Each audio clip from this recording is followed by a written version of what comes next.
Yo guys, selamat datang di channel Pen Cerita Manhwa. Kali ini kita akan melanjutkan alur cerita Kang Go-put jadi kurir para dewa. Dan ini bagian ke-19 dari cerita kali ini. Dan pastikan kalian sudah menonton episode pertamanya biar nyambung alur ceritanya. Kalian bisa cek di playlist untuk video yang lainnya. Baiklah, tanpa berlama-lama lagi, langsung saja kita mulai ceritanya. Singkat cerita, kemudian Shin memperlihatkan Hajun yang sedang menyiapkan makanan. Dikatakan saat itu Hajun sangat senang karena mendapatkan uang tambahan dari tugas yang sebelumnya ia selesaikan. Tidak lama dari itu, Lucio datang menghampirinya dengan rambut yang masih berantakan karena baru bangun dari tidurnya. Ia menanyakan apa yang sedang Hajun lakukan. Hajun menimpali jika dirinya sedang menyiapkan ayam goreng untuk makan. Mendengar kata ayam goreng, Lucio dibuat cukup terkejut. Dengan semangat ia pun segera bergegas menuju meja makan. Tanpa memperhatikan ayam goreng itu panas atau tidak, Lucio langsung melahapnya begitu saja. Karena hal itu, Lucio berteriak mengatakan panas sekali. Hajun pun segera memberikan minuman dingin untuk meredakan rasa sakit akibat ayam goreng yang masih panas. Hajun memperingati Lucio untuk memperhatikan ayam gorengnya. Jika ayam gorengnya masih mengeluarkan asap, tandanya masih panas. Sembari melahap daging ayam, Hajun teringat masa-masa sulitnya. Dirinya tidak menyangka jika akan memakan daging ayam berkualitas tinggi, walaupun sudah didiamkan 1 hari, namun setelah dihangatkan rasanya masih saja sama. Sebulan yang lalu ia masih memakan daging ayam termurah karena dirinya tidak mampu membelinya. Tapi sekarang ia dapat menghabiskan 30.000 won untuk daging ayam berkualitas. Hajun sangat terharu, ternyata memiliki banyak uang membuat perbedaan besar dalam hidupnya. Melihat Hajun yang menangis, Lucio sangat terkejut. Ia mengira jika Hajun menangis karena dirinya memakan 2 paha ayam tanpa izin dari Hajun. Lalu Lucio pun menyodorkan tulang ayam pada Hajun sembari mengatakan jika dagingnya sudah habis ia makan, kamu boleh mengambil sisanya. Melihat itu Hajun pun sangat kesal. Ia meminta Lucio untuk menjauhkan itu dari dirinya. Tidak lama dari itu suara ding terdengar dari handphonenya, menandakan jika Hajun mendapatkan pesanan baru untuk mengirimkan sesuatu. Melihat Hajun yang mengabaikan pesanan itu, Lucio bertanya keheranan kenapa tidak segera menerimanya.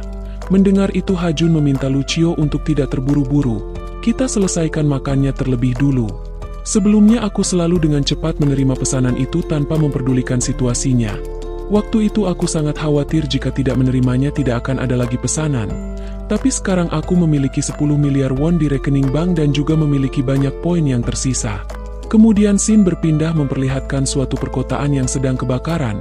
Api berkobar menyebar kemana-mana. Setiap bangunan yang ada di sana dilahap oleh api yang membara. Asap hitam turut mengepul mencemari udara. Shin memperlihatkan juga para mayat yang bergelimpangan di setiap persimpangan. Diceritakan jika kota itu disebut Crit Palace. Kebakaran yang terjadi di sana diakibatkan suatu monster yang menerobos masuk dan menghancurkan semua yang dilewatinya. Terlihat pasukan tentara sedang menghadang monster itu di depan sana. Walaupun wujud dari monster itu tertutupi kepulan asap, sorot mata yang tajam sudah cukup membuktikan jika itu monster yang sangat kejam. Lalu Shin berpindah memperlihatkan seorang prajurit yang sedang melapor pada kaisar. Ia mengatakan jika seluruh prajurit telah dikerahkan. Meski begitu ia merasa sangat khawatir, takut jika mereka tidak mampu menghadapi kekuatan monster itu.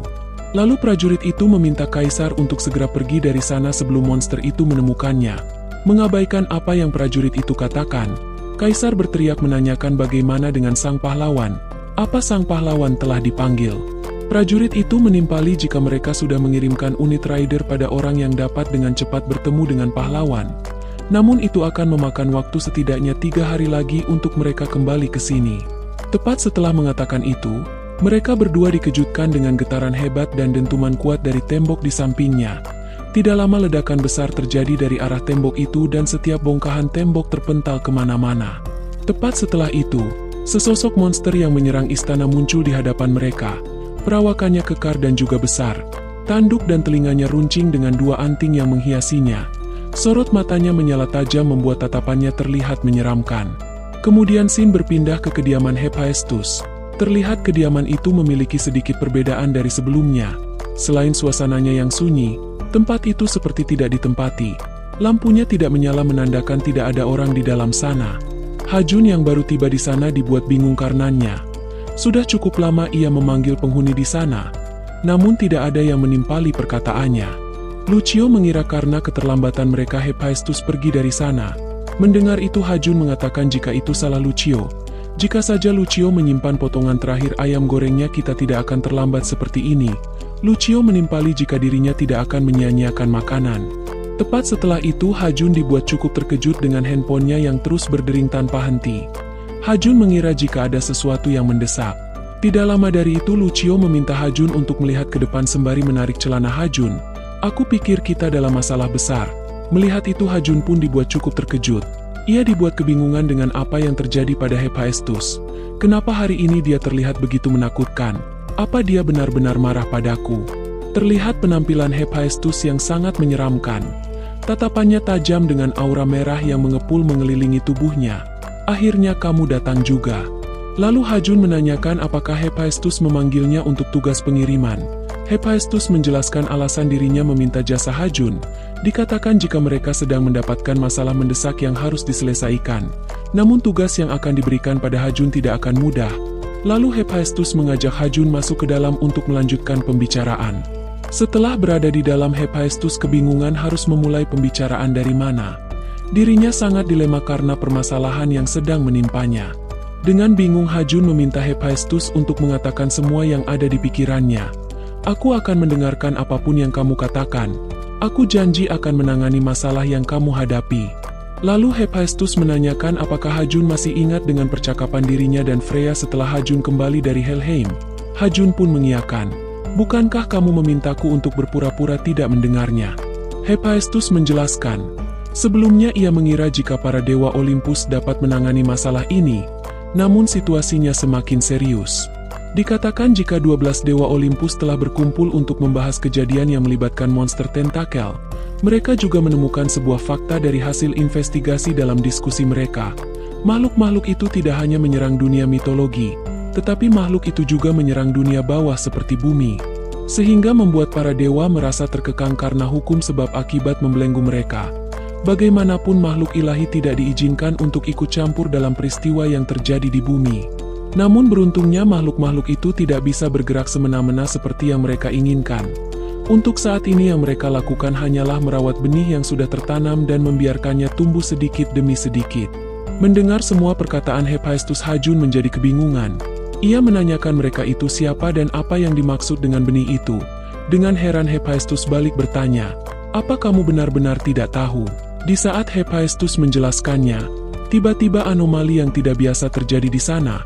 Yang sebelumnya suara bergema kini sunyi seketika. Tidak ada suara apapun yang berbunyi di sekitar mereka.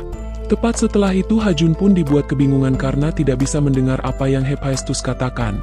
Lucio menambahkan jika dirinya sempat mendengar suara aneh dan tiba-tiba menjadi hening untuk beberapa detik. Mendengar itu Hephaestus menyipitkan matanya.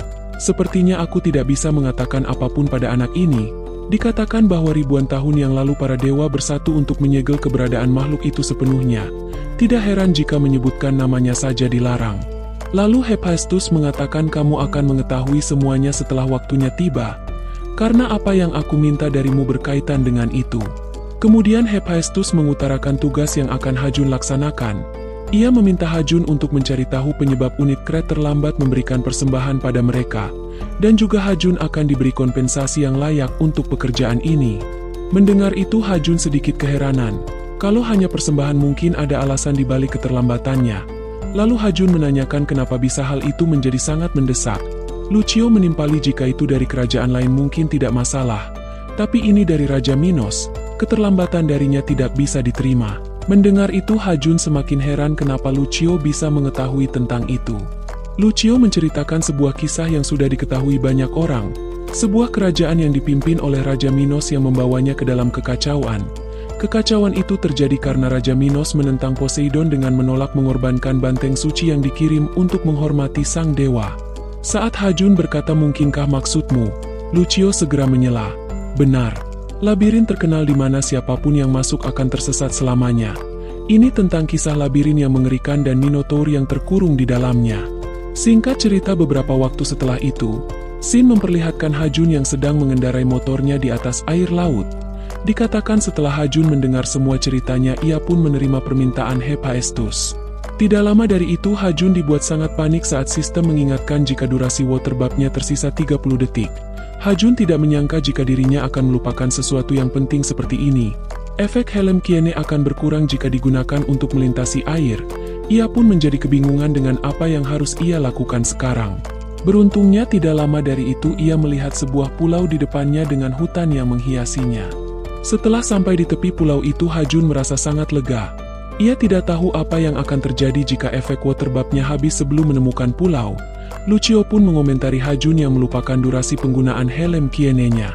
Tidak mau disalahkan Hajun berteriak menyalahkan Hephaestus. Semuanya akan jauh lebih mudah jika Hephaestus langsung memindahkan mereka ke tempat tujuan. Mendengar itu Lucio mendecih. Lalu ia menjelaskan jika Hephaestus hanya bisa memindahkan mereka ke tempat di mana dunia saling terhubung dengan dunia lain melalui makhluk mitos. Mengabaikan perkataan Lucio, Hajun segera membuka toko sistem untuk mencari sesuatu yang bisa membantunya untuk menyeberangi lautan. Namun Hajun dibuat cukup terkejut melihat harga untuk barang yang ia butuhkan. Terlihat setiap barang yang tertera di sana memiliki harga puluhan juta. Merasa akan sia-sia jika membeli barang dengan harga tinggi hanya untuk satu kali pemakaian. Hajun pun mengurungkan niatnya. Melihat Hajun yang menutup toko sistemnya, Lucio menanyakan apa yang harus mereka lakukan. Hajun menimpali jika mereka harus mencoba mencari sesuatu yang bisa digunakan di sekitar sini. Dengan rasa bangga Hajun mengeluarkan kantong ajaib yang didapat dari Raja Lizardman. Ia sudah menduga jika situasi seperti ini bisa saja terjadi. Karena hal itu dirinya membawa beberapa barang yang ia siapkan sebelumnya. Saat Hajun memantau area sekitar dengan teropongnya, ia dikejutkan melihat sebuah bangunan dengan kepulan asap yang meluap di sekitarnya. Hajun pun memutuskan akan pergi ke tempat itu terlebih dulu sebelum ke Pulau Kret. Tidak lama seorang prajurit muncul di depan teropongnya.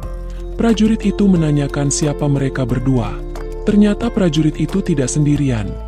Para prajurit itu pun segera mengeluarkan senjatanya sembari menanyakan apakah Hajun datang ke tempat mereka tanpa izin.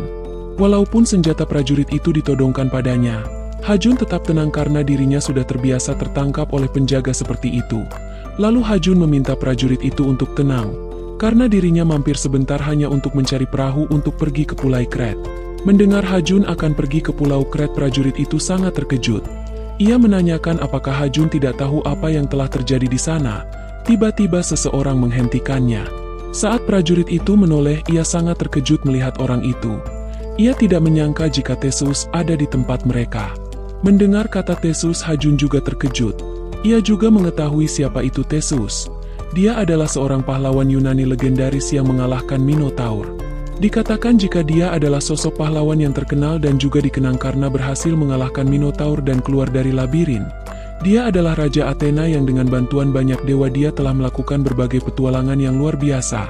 Sampai saat ini dia dihormati sebagai pahlawan oleh manusia maupun dewa. Lalu Theseus mengatakan jika dilihat dari pakaian yang Hajun gunakan cukup unik, kamu pasti Kang Kurir Diven yang terkenal. Aku sering mendengar tentangmu belakangan ini. Saat Hajun menimpali apa kamu mengenalku, Theseus segera menyela dengan mengatakan jadi itu benar. Aku sudah menduga jika itu kamu, karena tidak banyak orang yang mencolok seperti itu. Kamu adalah pahlawan yang sedang naik daun yang sering dibicarakan Kapten. Mendengar itu Hajun bertanya keheranan. Apa? Kapten? Lucio memperjelas jika kapten yang dimaksudnya adalah Jason, seorang kapten dari Argo Ekspedisi. Setelah itu Hajun menanyakan apa yang dimaksud dengan pahlawan yang sedang naik daun. Theseus dibuat keheranan mendengar Hajun yang menanyakan itu. Apa kamu tidak tahu apa yang orang-orang katakan tentangmu? Aku mendengar jika kamu berhasil masuk ke sarang siren yang mustahil dilakukan siapapun. Dan juga kamu berhasil mengalahkan Hydra untuk mendapatkan obat penawar bagi kaki Chiron. Belum lagi kamu pergi jauh sampai ke Helheim hanya untuk menyelesaikan sesuatu dari Dewa Norse. Semua orang di dunia para dewa mengetahui tentang pencapaianmu. Mendengar itu Hajun merasa sangat bangga walau kebenarannya tidak seperti yang dirumorkan. Aku rasa aku memang melakukan semua itu.